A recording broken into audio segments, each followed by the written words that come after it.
cómo se sacan las ecuaciones de campo en el caso de la teoría de Maxwell, que ahí nos habíamos quedado ayer. Entonces creo que les va a ser de mucha ayuda más adelante que vean qué se hace en ese caso, ¿no? Porque, bueno, a ver, comencemos por ahí. Recuerden ustedes que la acción que les había dado era esa, solo que ahora vamos a introducir un término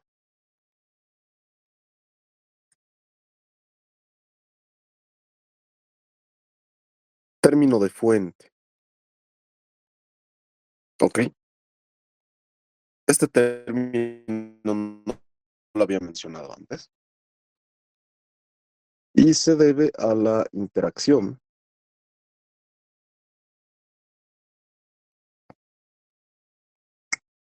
del campo electromagnético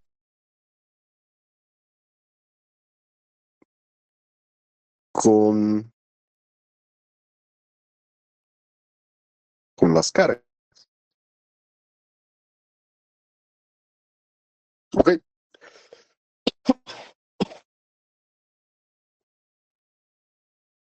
Entonces aparece ese nuevo término. Y ahora, ¿cómo lo hacemos para sacar las ecuaciones de campo a partir de esta acción?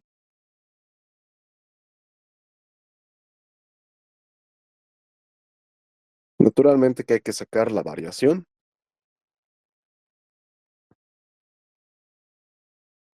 Y aquí vamos a tener esto,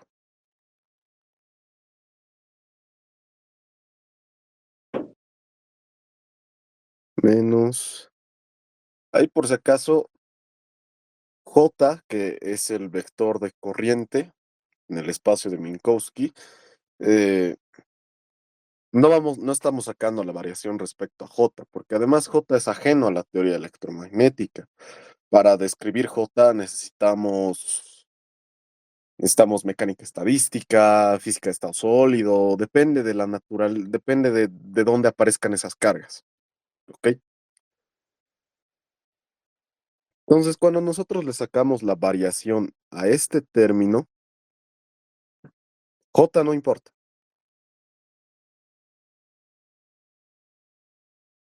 y solo aparecería eso,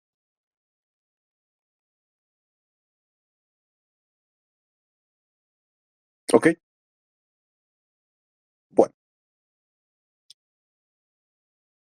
entonces el único término, digamos,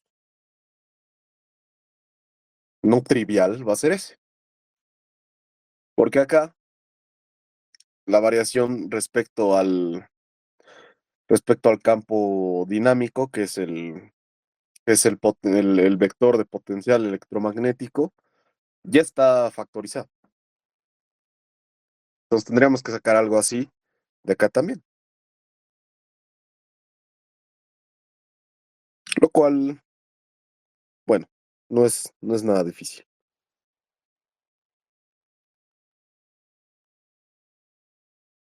Podríamos aplicar una suerte de regla del producto, ¿no? Al final del día, esto es a efectos prácticos de cálculo, es como calcular derivadas.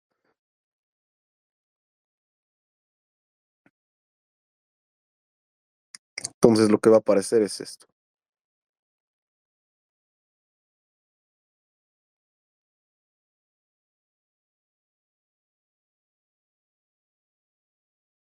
Algo así. Ok,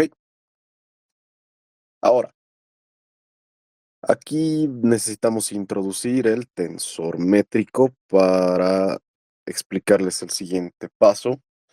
Bueno, recuerden ustedes que cuando tienen índices así, uno abajo y uno arriba, no importa la posición en la que en la que el índice esté, podría intercambiarlos así tranquilamente. Y eso es justamente por la acción del tensor métrico. Ahora les muestro. Entonces, solo les muestro ahora. Em, Voy a subir estos 2 índices.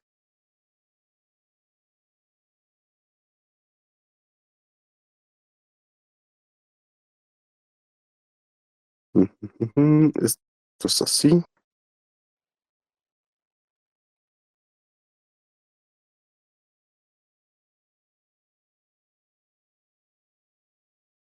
Así.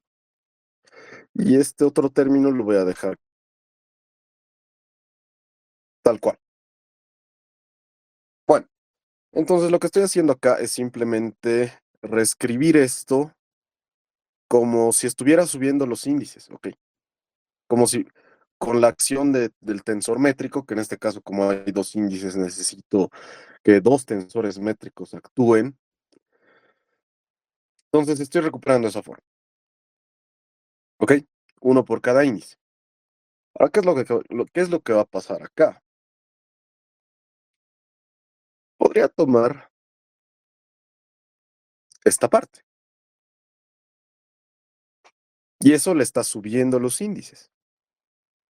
Ahí mu se va a cambiar por alfa y nu se cambia por beta.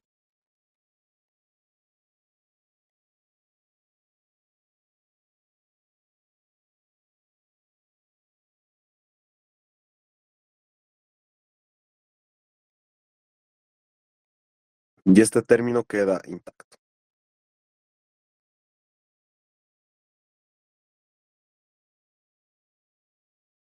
Pero si se dan cuenta, ahora tenemos lo mismo. Como estos índices se suman, son mudos. Entonces, yo en principio podría darle la etiqueta que quiera. Entonces, los voy a volver a llamar muy nu.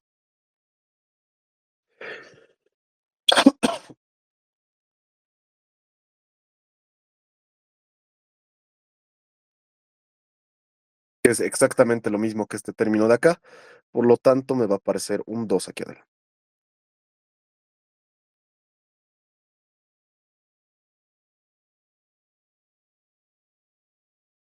Ok, todavía falta, hay que calcular esto todavía. Y ahí es donde va a entrar la antisimetría del tensor electromagnético.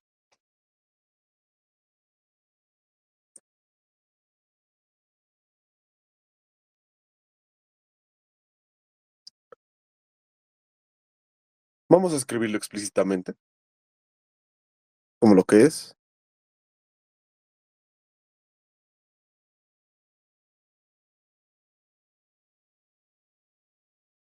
así, ¿ok?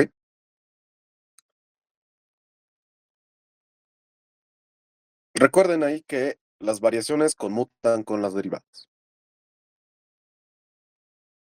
Por lo tanto, podríamos escribir esto de esta manera.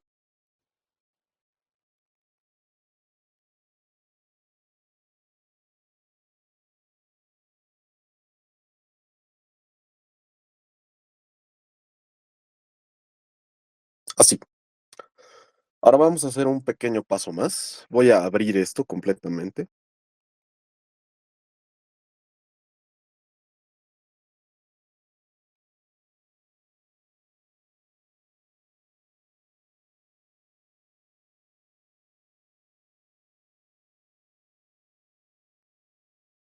Así, ¿ok? Ahora, bueno, si ustedes se dan cuenta acá,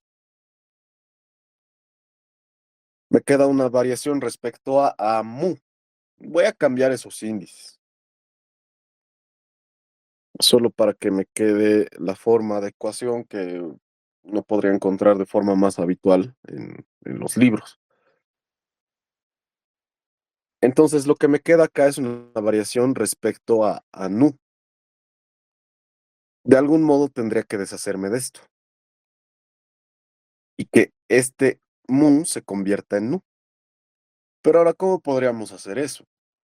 Pues los índices, como notarán ustedes acá, y de igual forma están contraídos. Podría darle la etiqueta que quiera, entonces voy a cambiar mu por nu y nu por mu. Por lo tanto, lo que me quedaría es lo siguiente.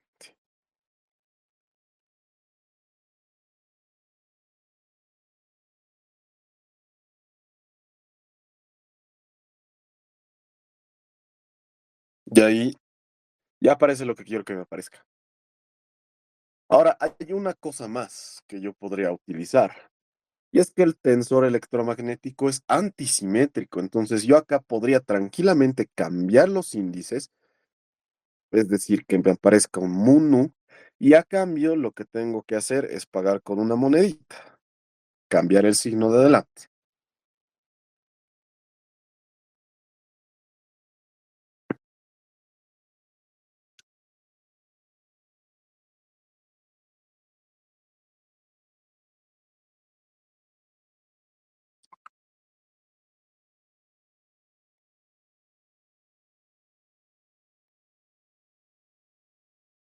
Obtengo lo mismo. Esto es un 4, entonces. De ahí lo tiene. Esa va a ser esa variación. Como se dan cuenta, no es complicado. Entonces, ya que tengo esa variación, la voy a sustituir en la variación de la acción.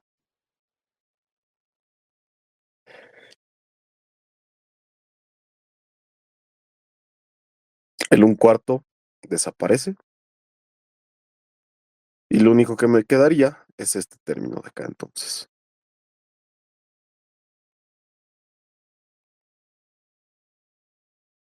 No hay necesidad de del morado. Ok, me falta todavía un poco, ¿no? Necesito que esta variación quede aislada y no dentro de una derivada. Entonces, para eso utilizamos esa integración por partes que les había mostrado, donde los términos de contorno se van y lo único que pasa es que esta derivada se traslada al término del frente y el signo cambia.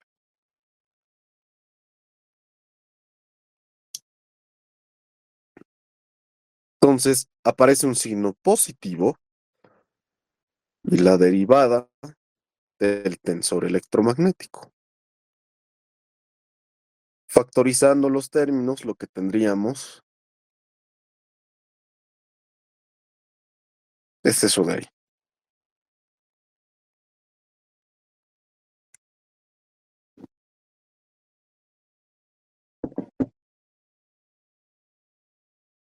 ¿Ok? Bueno, principio de, principio de Hamilton, principio de acción estacionaria.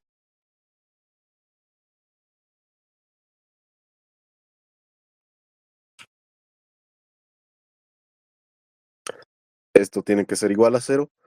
Por lo tanto, esta derivada, que es una especie de divergencia del tensor electromagnético, tiene que ser igual a las fuentes.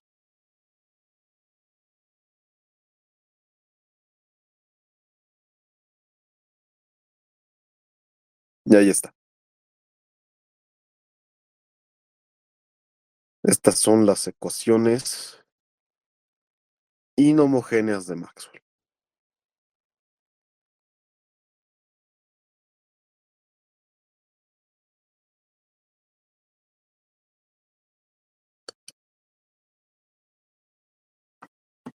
¿Alguna pregunta hasta acá, tal vez?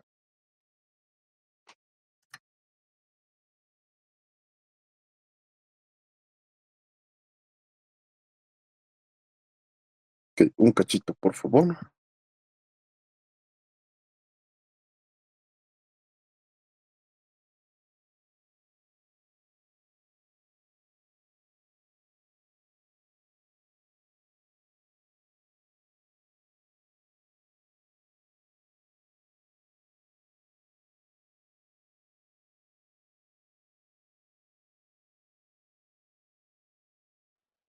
Bueno,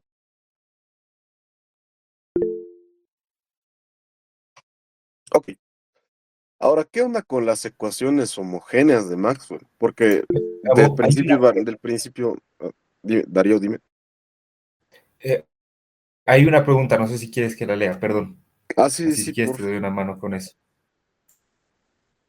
A ver, bueno, Franklin Limaico pregunta, si PQ, el delta solo se pasa al A al inicio y no al J, no entendí muy bien, y después dice al muy inicio.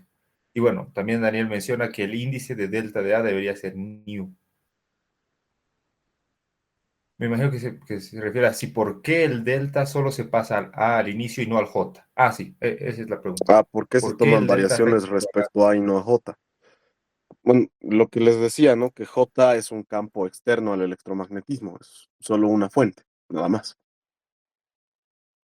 Entonces, en ese sentido, J no es el campo dinámico del electromagnetismo. Por eso solo estamos tomando la variación respecto a.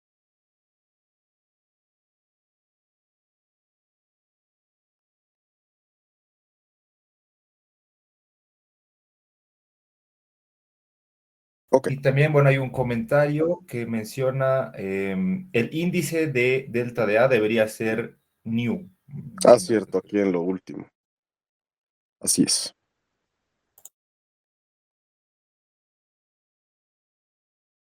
Porfa, si pueden hablar sus preguntas sería mejor porque no estoy viendo el mío. Y si no, Darío, me ayudas, porfa, con las preguntitas.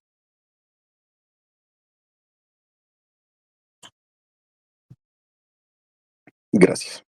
Ok, sigamos entonces. Em,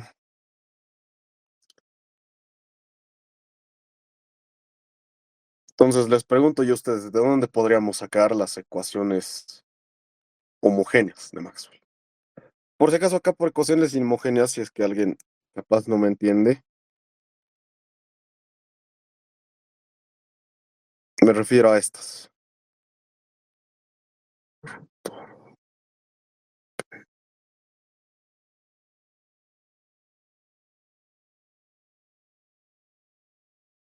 Por si acaso, ahí simplemente estoy tomando velocidad de la luz igual 1, lo cual podrían añadir una condición más, que permitividad y permeabilidad del vacío son igual a 1, por si acaso. Así que me estoy ahorrando el trabajo de escribir unidades. Son estas, las que tienen términos de fuente. Por eso son inhomogéneas. Las homogéneas vendrían a ser,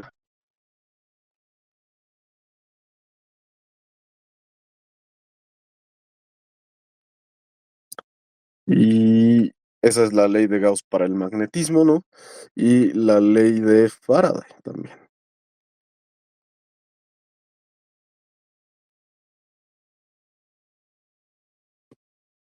Entonces, ¿qué les estoy diciendo en pocas?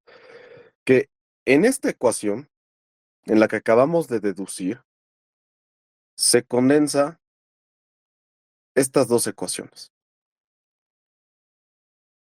Necesitaría una más para describir estas también. Lo que podría hacer en principio, porque no las he sacado de un principio variacional. Y en realidad, si ustedes recuerdan de electromagnetismo, a partir de estas dos ecuaciones uno puede formular el electromagnetismo en términos de potenciales. Y con esos potenciales, esas dos ecuaciones se cumplen de forma automática. Entonces, tal vez existe otra ecuación para el tensor electromagnético que se cumple de forma automática, ya que el tensor electromagnético está por definición definido en términos de el potencial electromagnético.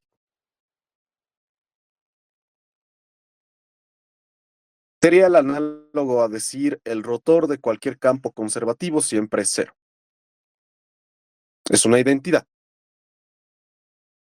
Electromagnetismo, si ustedes recuerdan, cuando la divergencia de un campo es cero, o en la terminología, cuando un campo es noidal, eso implica, puede escribir como el rotor de un campo, la divergencia de un campo solenoidal siempre es cero. Entonces, más o menos hay una analogía por ahí. Y sale del mismo hecho. Ok. La otra va a ser esta cosa acá.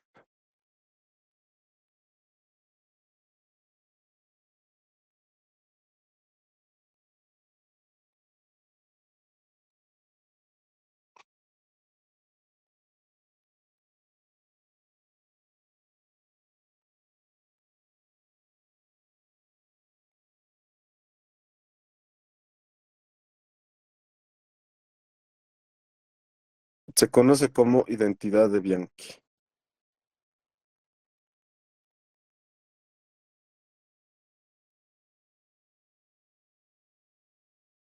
Y son las ecuaciones homogéneas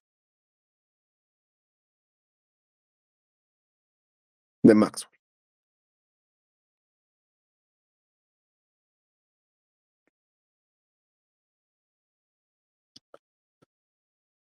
¿Cuál es la particularidad de esto? Que como el tensor electromagnético está definido como esta derivada, la ecuación de arriba siempre se cumple para cualquier tensor electromagnético. Es una identidad, como les digo. Formalmente, en términos de la geometría diferencial, del formalismo de formas diferenciales, si es que alguien quiere verlo más adelante, esto sale del hecho que el tensor electromagnético es una derivada exterior. Y la derivada exterior de una derivada exterior siempre es cero, si es que alguien quiere verlo, esa parte y explorarlo un poquito más a detalle. Ahora, acá lo que yo les aconsejaría es tratar de deducir las ecuaciones de Maxwell a partir de estas dos. A ver cómo se conecta este formalismo covariante, variacional, con lo que uno aprende en pregrado. No todos los docentes en la carrera de física enseñan esta parte.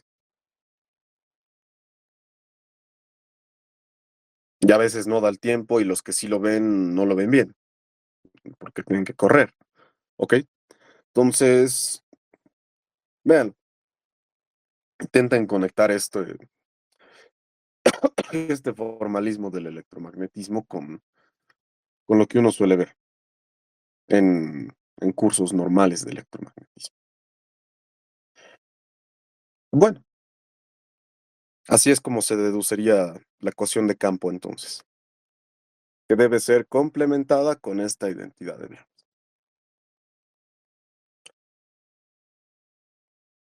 Ok, bueno, entonces pasaremos a lo que sí tenía preparado para hoy, que si es que me sale como lo he planeado, entonces no va a ser muy largo, tal vez incluso terminemos un poco más temprano. Ok, esta parte corresponde a las simetrías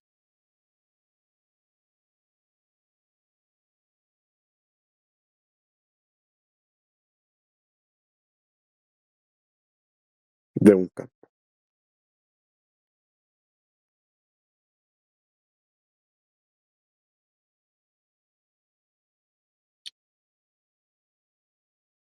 Ok, tal vez alguien en el público quiera contestarme la pregunta, ¿qué es una simetría?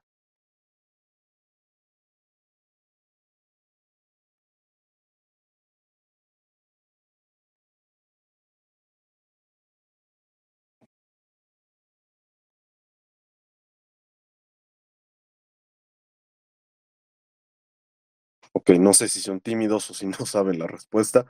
Bueno, les comento.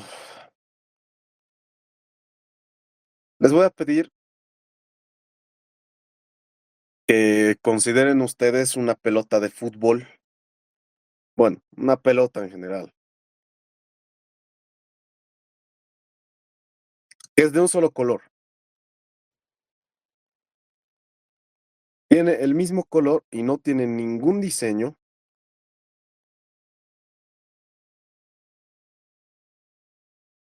Digamos, acá yo lo voy a pintar de azul. Es del mismo color y no tiene ningún diseño. Entonces acá no hay rayas ni nada. Totalmente plana. ¿Qué pasa si yo la roto? ¿Ven que no cambia absolutamente nada? Veo exactamente la misma pelota por más que yo la rote. No, ahí la tablet me dice, ok, pero has rotado. Pero yo no noto nada. La pelota sigue ahí tal cual como yo la había dibujado en el principio.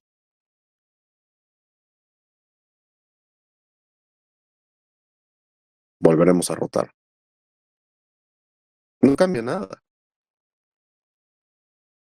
Entonces, una simetría es eso.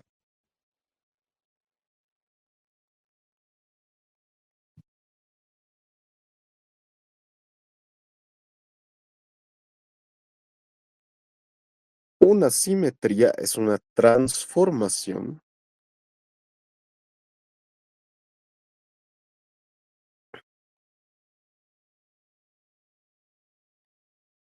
que deja invariante un sistema.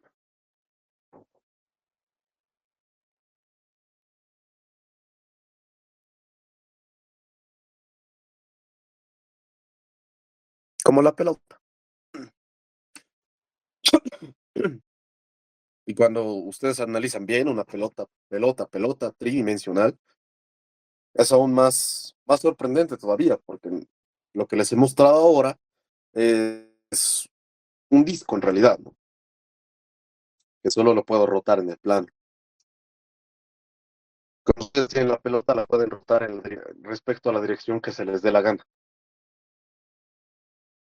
¿Ok? Entonces, cualquier transformación que les deje invariante un sistema es una simetría.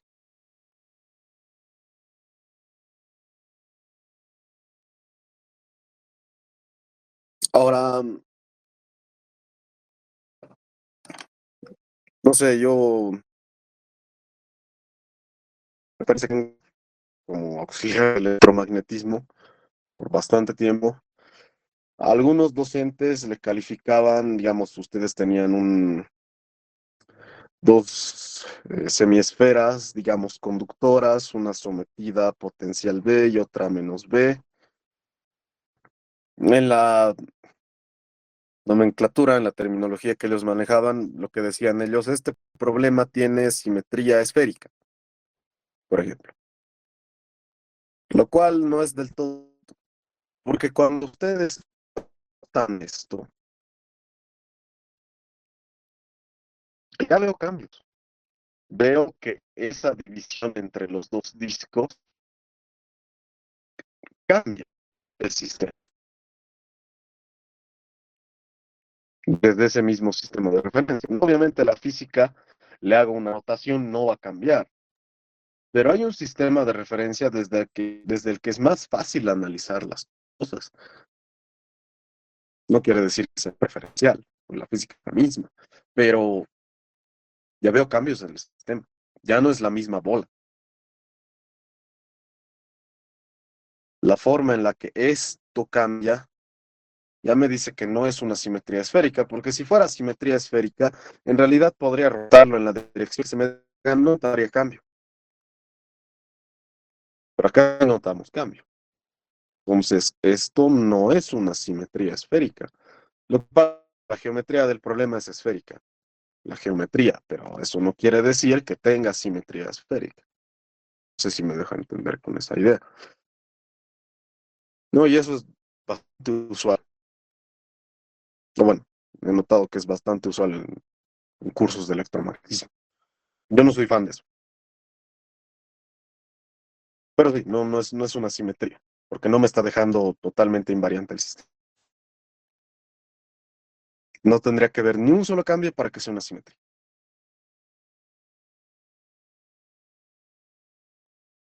¿Preguntas? ¿Comentarios acá, tal vez?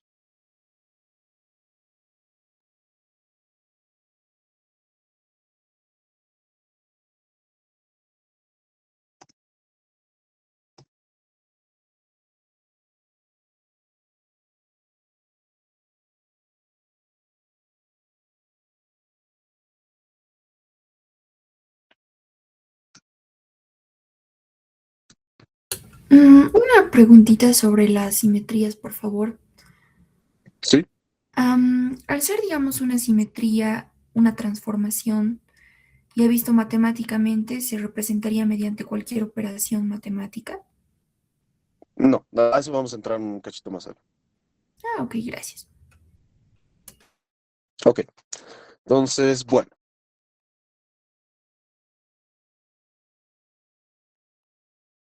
¿De qué me sirve analizar simetrías?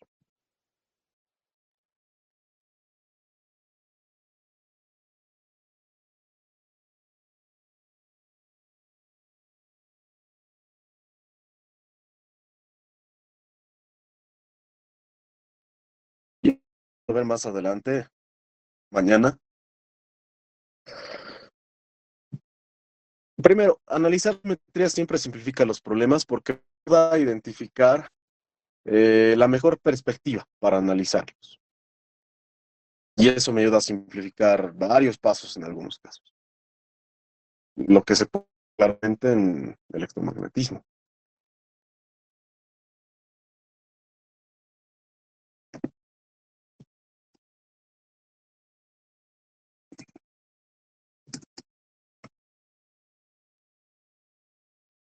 ¿No? Justamente como el ejemplo que les mostraba hace rato, ¿no?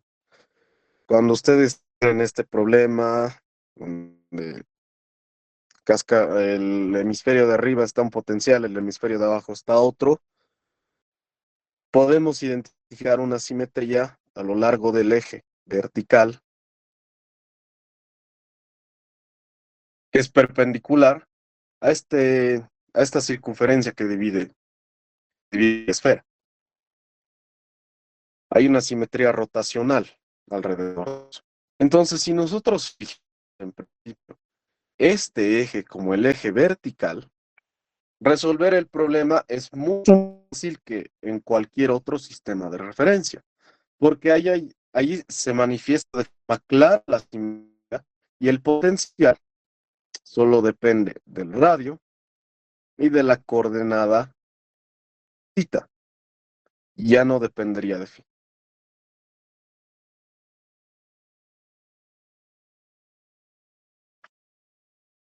Ese es el uso, digamos, práctico que podríamos darle a las simetrías. Y digamos, cuando ustedes analizan campo magnético, algunos problemas igual usando reacciones y demás cosas, aprovechando la naturaleza pseudo vectorial del campo magnético, algunas componentes también podrían desaparecer dependiendo de la simetría de reflexiones que haya.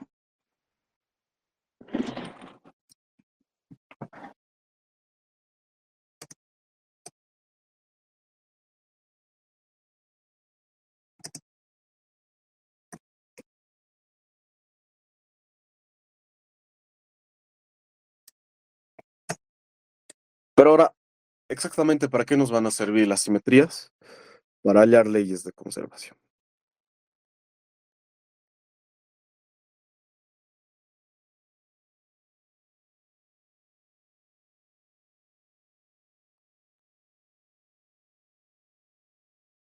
¿Ok?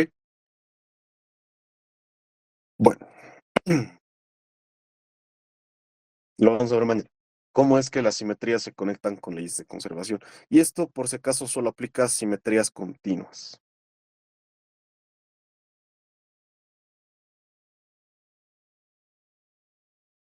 Las simetrías discretas no me van a llevar a leyes de conservación, pero las continuas sí.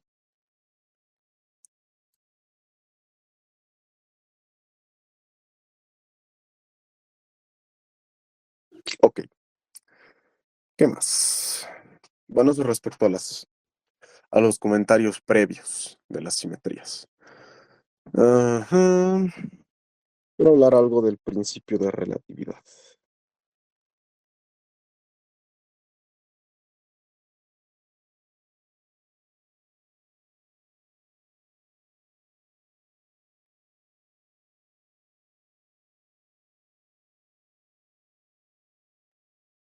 En pocas.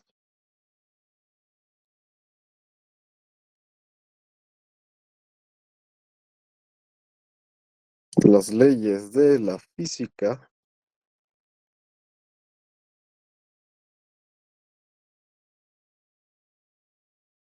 toman toman la misma forma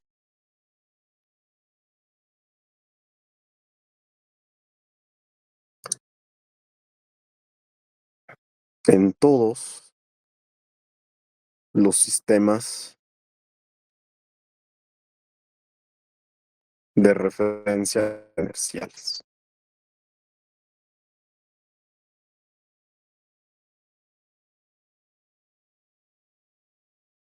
La relatividad general da un paso más y te dice, ¿sabes qué? Las leyes de la física tienen que tomar la misma forma en todos los sistemas de referencia, porque al final cualquier interacción te va, si se acopla de forma mínima con la gravitación, entonces eso ya es un sistema no inercial, pero las leyes de la física tienen que seguir tomando la misma forma.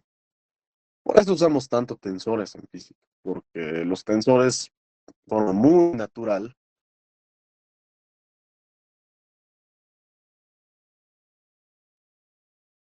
describen eso. No son invariantes frente a cambios de sistemas de coordenadas.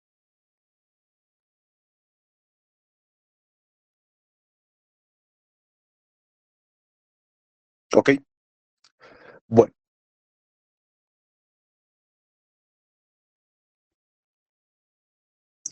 esto no es algo matemático, ¿ok? Es un principio físico.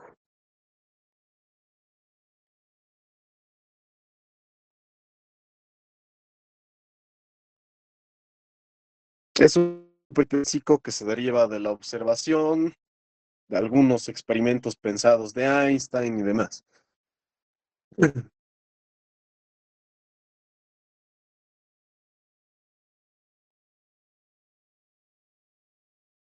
Entonces, ¿esto cómo se manifiesta?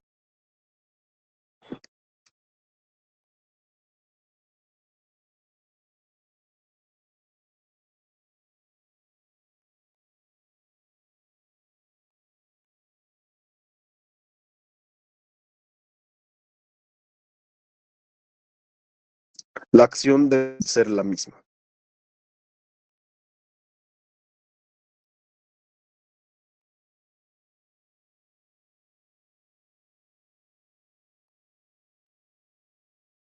Ok,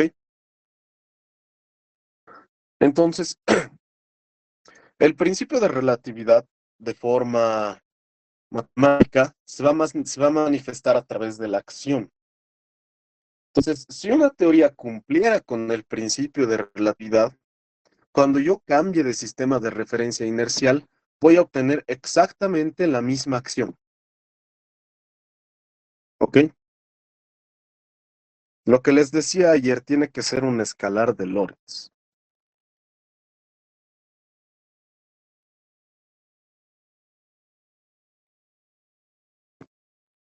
¿Por qué tanto insistimos en las transformaciones de Lorentz? Sencillo.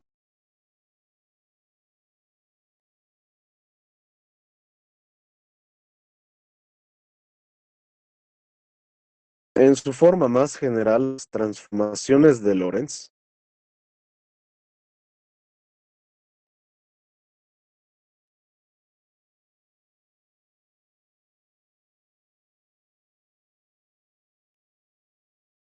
dejan invariante la distancia en un espacio de Minkowski.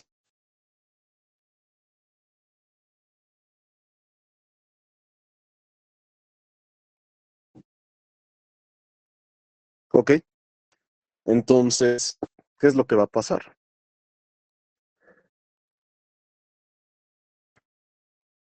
En un sistema de referencia primado, van a medir exactamente la misma longitud en su sistema de referencia original. Explícitamente, ¿cómo lo pueden ver esto? En términos de coordenadas.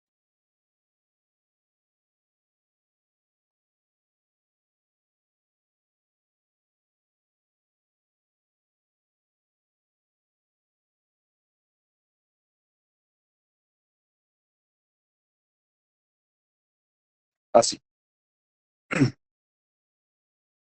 En cualesquiera sistemas de referencia inerciales, van a medir exactamente misma distancia en el espacio de Minkowski.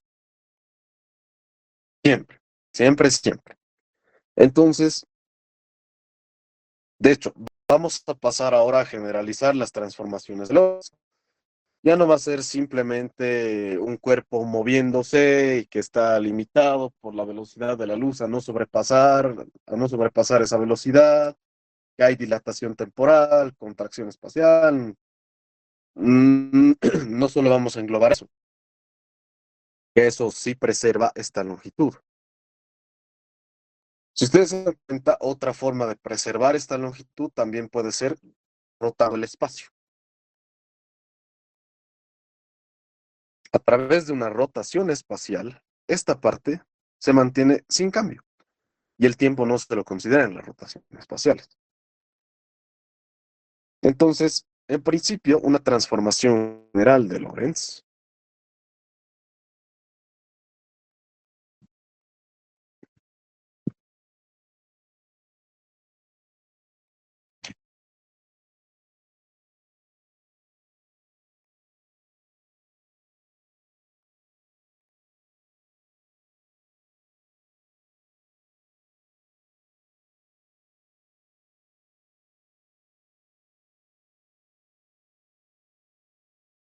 engloba rotaciones espaciales.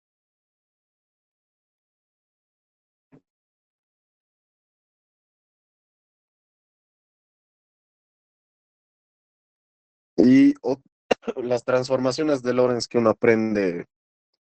siempre aprende en relatividad especial, ¿no? Y en la literatura especializada se los llama boosts, digámoslo así, que son las transformaciones puras, entre comillas.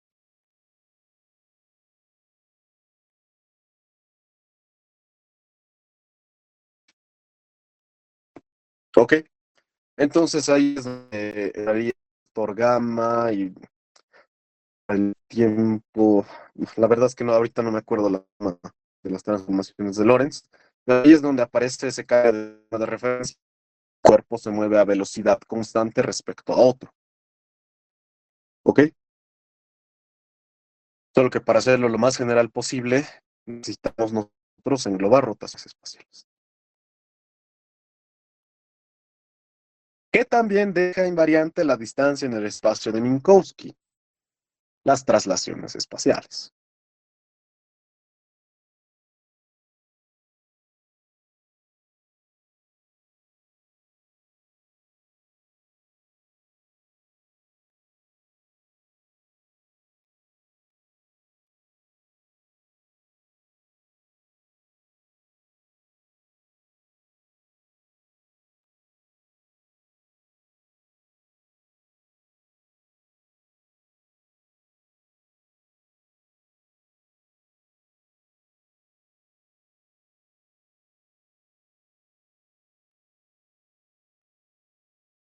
¿Ok?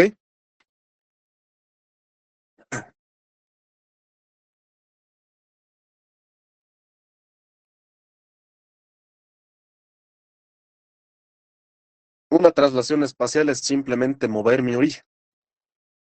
Y no importa en qué parte del espacio de Minkowski yo esté, veo el mismo espacio de Minkowski. Por lo tanto, también va a dejar invariante esa métrica. ¿Ok? ¿Qué les quiero decir con esto? Las transformaciones de Lorentz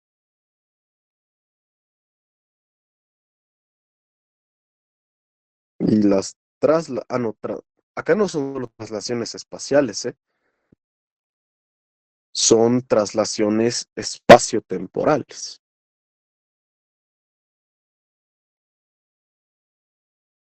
Si cambio el instante en el que comienzo a correr mi cronómetro, voy a seguir viendo el mismo espacio de Minkowski.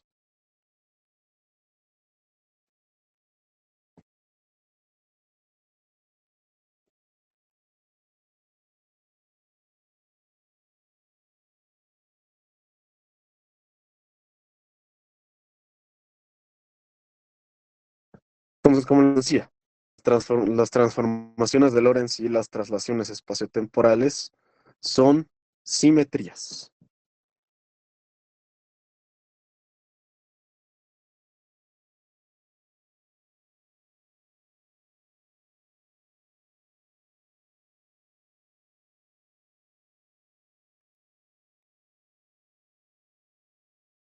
¿Ok? Bueno, eso respecto al principio de relatividad. A partir de acá, yo deduzco que la acción debe permanecer invariante frente a cambios de sistemas de referencia. Por lo tanto, la acción tiene que ser invariante frente a transformaciones de Lorentz, porque con eso quedándome, ¿qué se llama? Sin cambiar el origen, y además yo puedo cambiar el origen y cambio también de sistema de referencia. Entonces, como son simetrías del espacio de Minkowski, también deben serlo de los dos.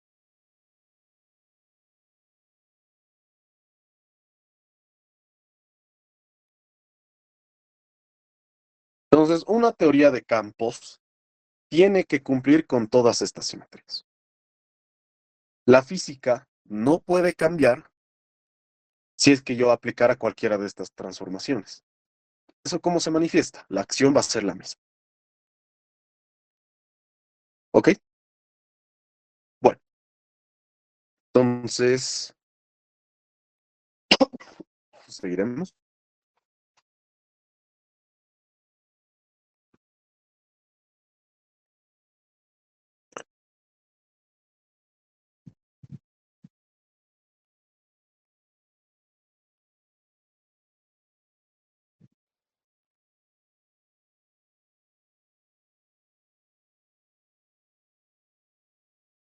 Grupos y álgebras de Lie.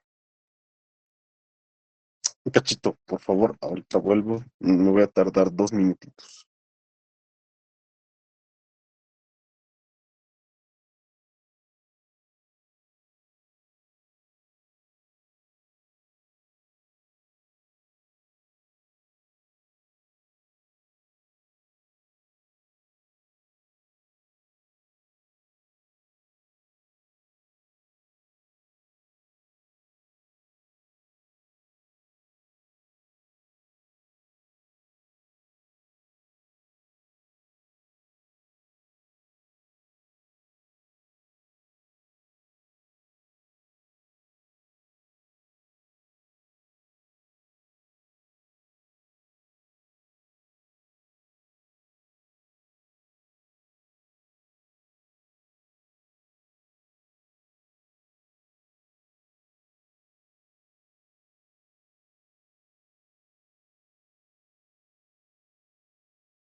les pido disculpas, nos ha pasado una cosa aquí en casa.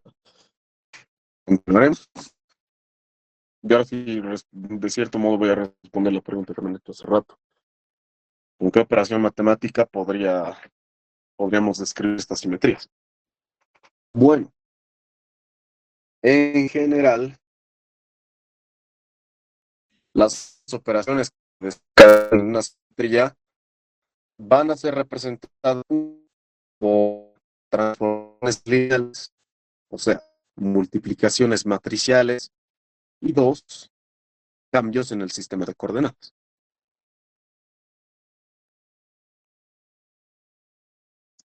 Ahora,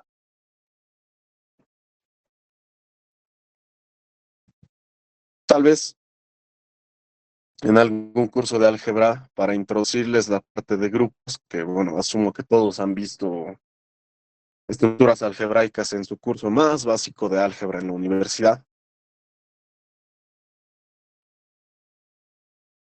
Les dicen que los grupos describen de una forma tremendamente natural, simetrías. No voy a meterme a describir axiomas de grupos ni etcétera. Simplemente sepan que los grupos son estructuras algebraicas.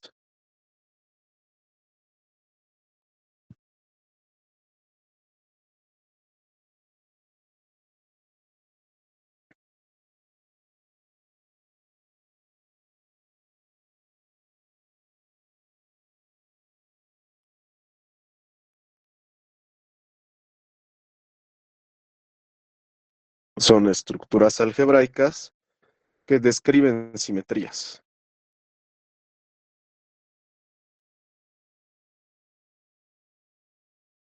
Por si acaso, el fin matemático de los grupos no es describir simetrías. Los grupos son independientes de simetrías, pero las describen de una forma tremendamente natural.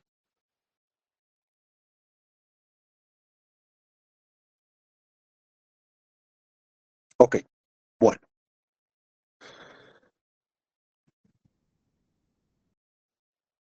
En muchos casos, si se dan cuenta, muchas transformaciones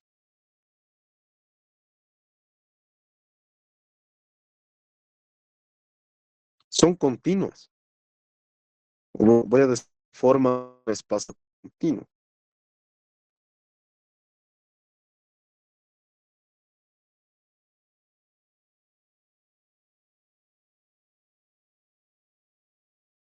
¿Ok? Por ejemplo, las traslaciones espaciales. Digamos, tengo aquí mi sistema de referencia. Puedo moverlo de forma infinitesimalmente pequeña hacia un costado. Y cuando lo mueva ahí, va a haber todo un cambio continuo, no estoy yendo por saltos como en la cuadrícula. Que digamos, la cuadrícula tal vez pueda ser una red cristalina de Bravais, si es que ustedes se imaginan y les gusta la física del estado sólido y demás, donde ahí las transformaciones sí son discretas. En este caso, yo puedo estar en cualquier lugar de la pantalla, no necesariamente en la cuadrícula, lo cual hace que estas transformaciones, estas traslaciones, me van a formar un grupo continuo. Lo mismo va a pasar con las rotaciones. Digamos, voy a dibujar yo aquí un cuadrado, bueno, figura geométrica cualquiera, y si yo lo roto, voy a ir de forma continua por todos los valores. ¿Ok? Naturalmente que la tablet no me va a permitir hacer eso, no me llega a dejar no me deja llegar a ángulos demasiado pequeños por las limitaciones,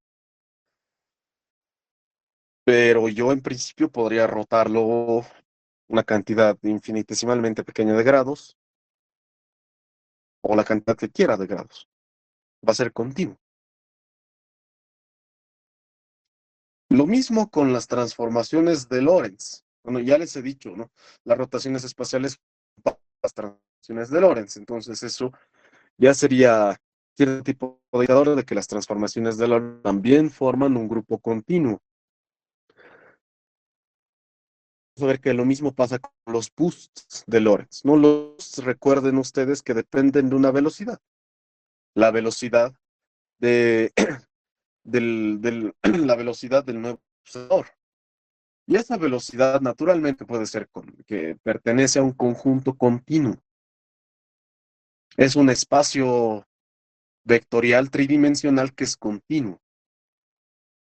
¿Mm? Pertenece a tres. Podría darle el valor que quiera a esa velocidad. Entonces, los parámetros de los que dependen los grupos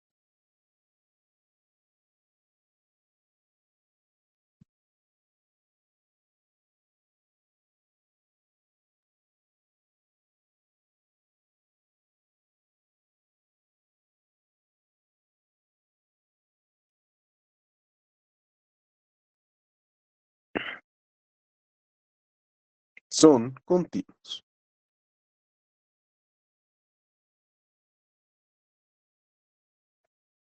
¿Ok? Y ahora, si es que son continuos, entonces es que tenemos un grupo continuo, se llama grupo de Lie.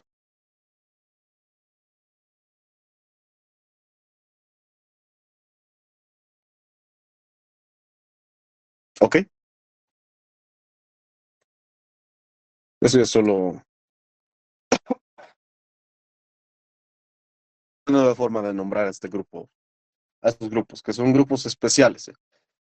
Y es tremendamente interesante porque estamos mezclando álgebra con análisis real en varias dimensiones con geometría diferencial. Porque les comento, analizar grupos desde la perspectiva geométrica es algo tremendamente interesante y fascinante. Uno podría ver estos grupos como variedades, darles un sistema de coordenadas, definir vectores, tensores, forma, lo que quiera. Se puede hacer cálculo en los grupos.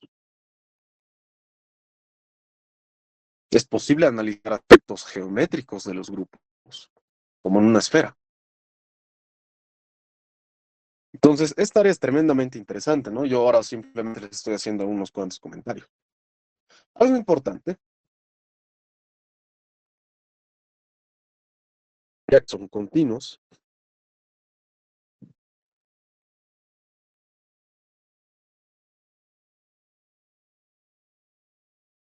es posible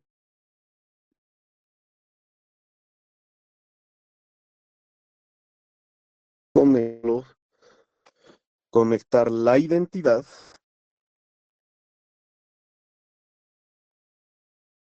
con cualquier elemento.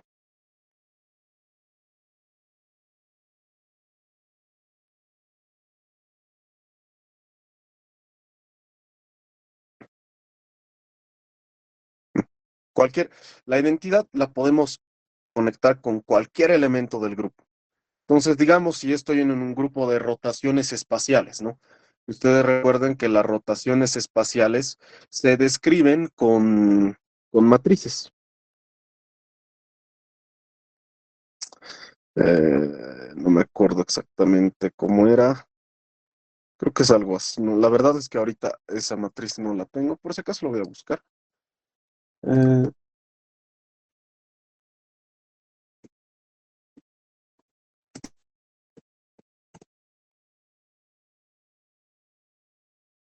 ok, no, esto es al revés. Sí, me confundí bien feo. Aquí es seno.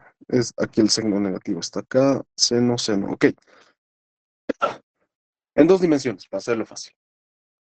Podría yo tranquilamente encontrar una forma de llegar desde la identidad, que recuerden que los grupos sí o sí tienen que tener la identidad, una que no le hagan nada al sistema, pero sí absolutamente nada.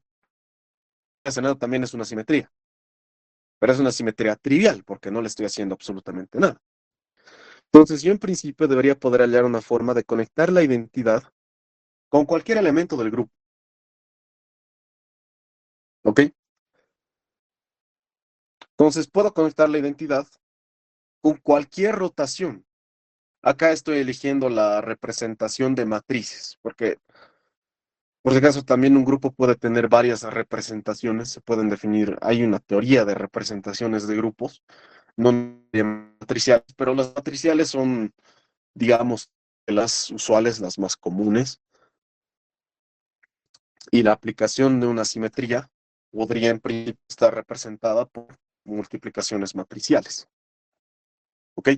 Entonces, como les digo, como es continuo, puedo hallar una forma de conectar la identidad con cualquier elemento a través de transformaciones infinitesimales.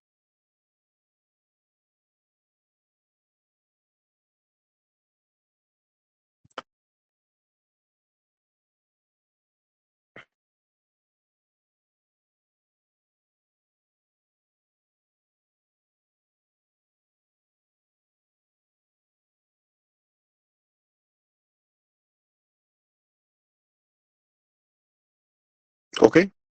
Entonces puedo yo partir desde la identidad y llegar a este otro elemento yendo en pasos bien chiquititos, ¿no?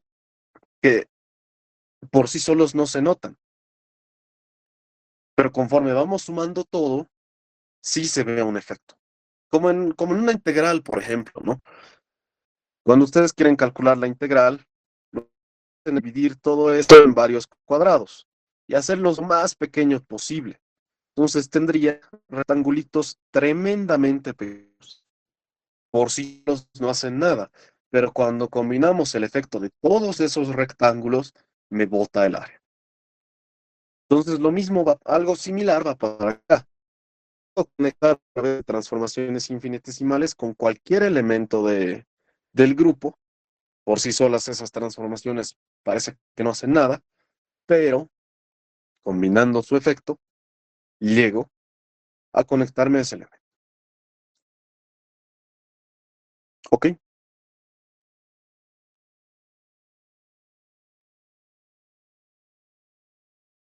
Y bueno, en principio, ¿qué es lo que quiero decir con eso? Una transformación infinitesimal, digamos, no sé, a ver cómo lo puedo llamar.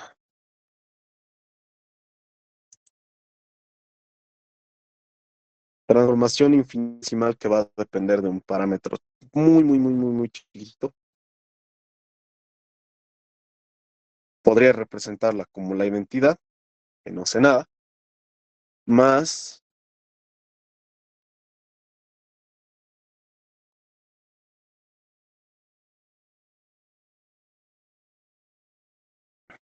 ¿cómo se representaban los generadores?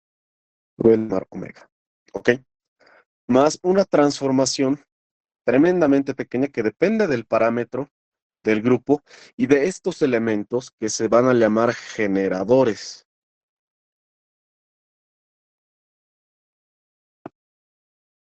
Ojo, esta parte es tremendamente pequeña en efecto comparada con la identidad.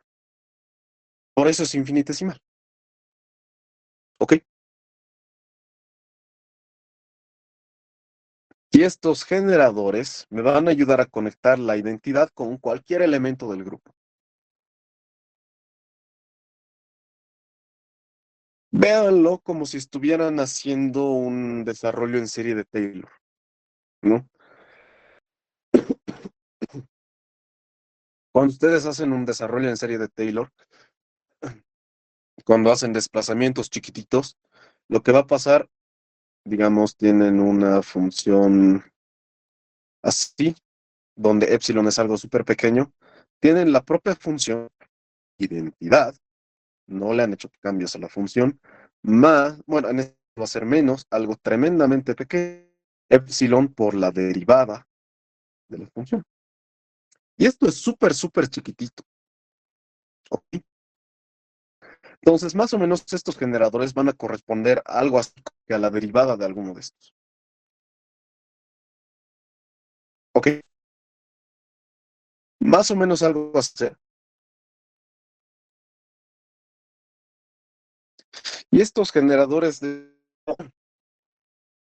¿Cómo podría recuperar el elemento del grupo a partir de los generadores? Bueno, esto ya es sencillo.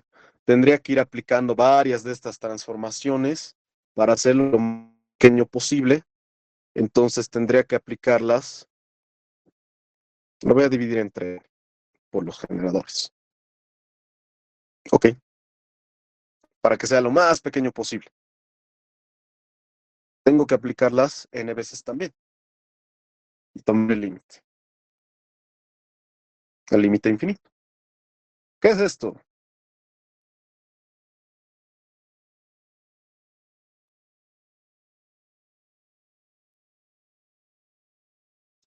No es nada más que la exponenciación del parámetro del grupo con los generadores. ¿Ok? Y así es como nosotros recuperaríamos un elemento a partir de los generadores. Ahora, ¿por qué me interesan mucho los generadores? ¿No? Porque en muchos casos, cuando yo quiera tomar variaciones, me van a interesar las transformaciones infinitesimales. Mañana vamos a tener que tomar esas variaciones en algún caso. Y para tomar esas variaciones respecto de simetrías, voy a necesitar transformaciones infinitesimales, los generadores. Por eso les estoy mostrando estos generadores. ¿Ok?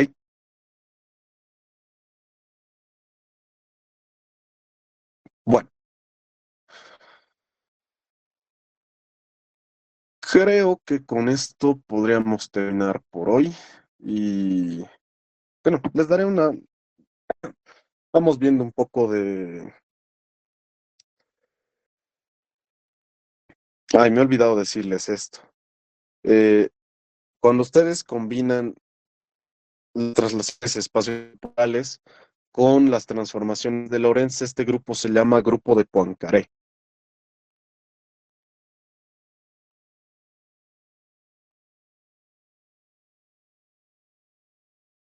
Y uno lo suele denominar así.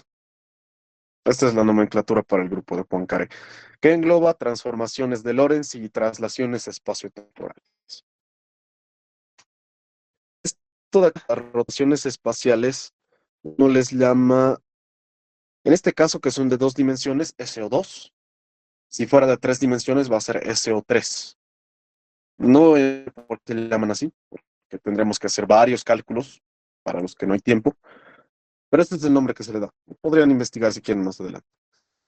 Hay un libro que se ha recomendado en la descripción del curso, en el syllabus, ya Physics from Symmetry. Podrían darle una mirada a ese libro. Y ese libro les va a describir todas estas cosas con mucho, mucho más detalle. Y ahora por las cuestiones de tiempo no puedo describir. ¿Ok?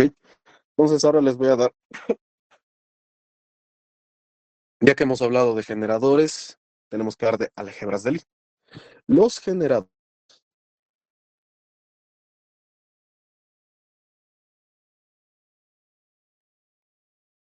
forman álgebras.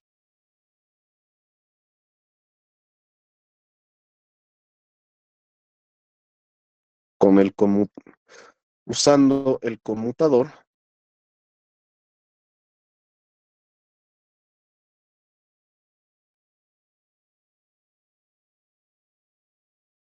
como, como operación.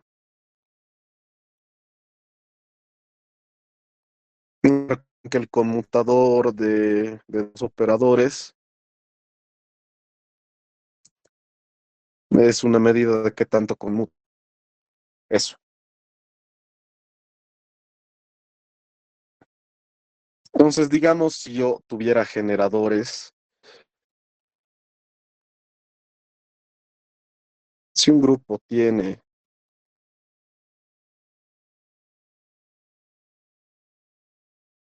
generadores de ATB, el álgebra que van a formar es esto.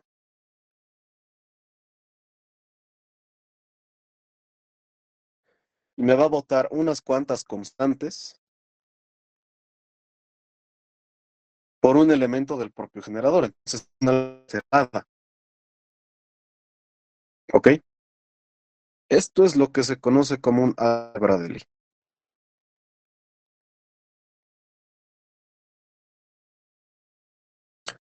No necesariamente podrían ser conmutadores, ¿eh? También podrían aparecer corchetes de Poisson. Les comento cuál es el generador de las rotaciones. Y cuando ustedes toman el corchete, los corchetes de Poisson,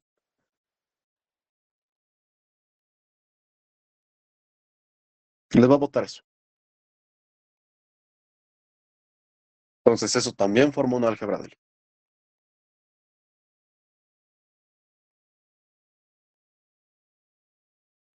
Y eso ya tiene que ver con las representaciones de los grupos y demás, cosa con la que yo no me estoy metiendo.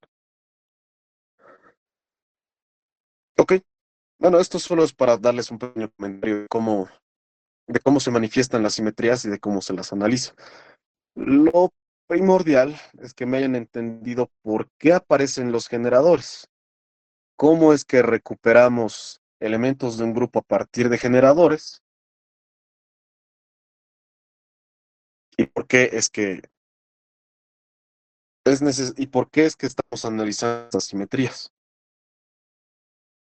Ok, eso es lo que principalmente quiero que me entiendan de esta clase. Bueno, creo que con esto ya podemos terminar ahora sí. ¿Alguna pregunta tal vez? En los apuntes les voy a mandar una lista de algunas simetrías con sus generadores. ¿Ok?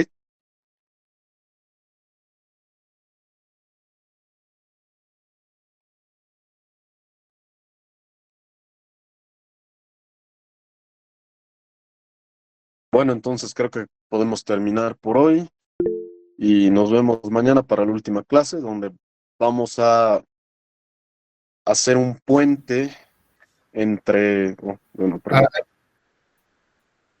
¿quieres que yo la lea? Bueno, sí, la estoy viendo O yo. ya, súper. Como el ejemplo que nos da es la identidad. ¿Cuál ejemplo?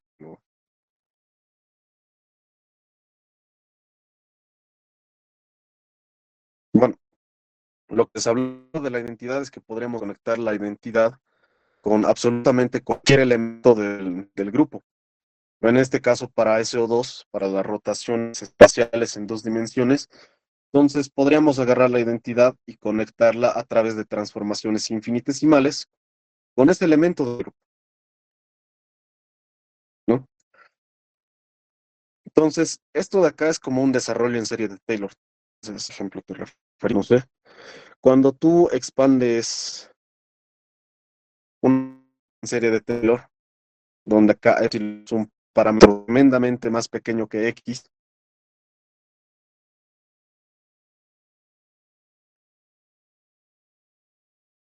lo que vas a conseguir es esto,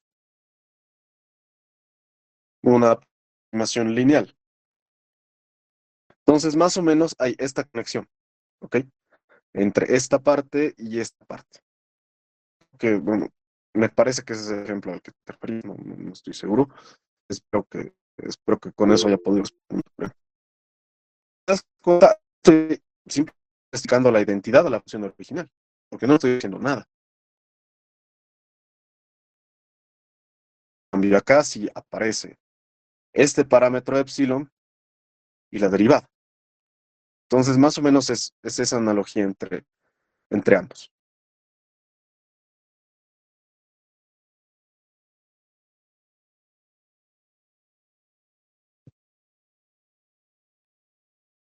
El generador, bueno, depende de la representación que tú utilices.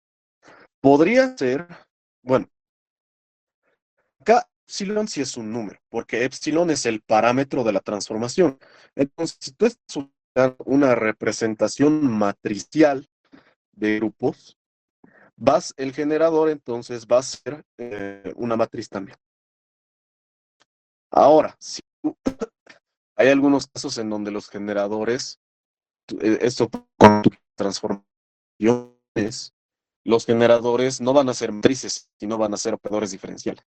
Cuando tú quieres hacer cambios en funciones. Porque bueno, sucede con campos sociales o tensoriales, ¿no? Donde primero tienes que aplicar los cambios a las componentes que aparecen en la coordenadas, tienes que cambiar las propias coordenadas en las que tú estás escribiendo la función. Por eso aparecen derivadas. ¿Ok? Entonces, depende de la representación que tú manejes. El caso más usual son matrices.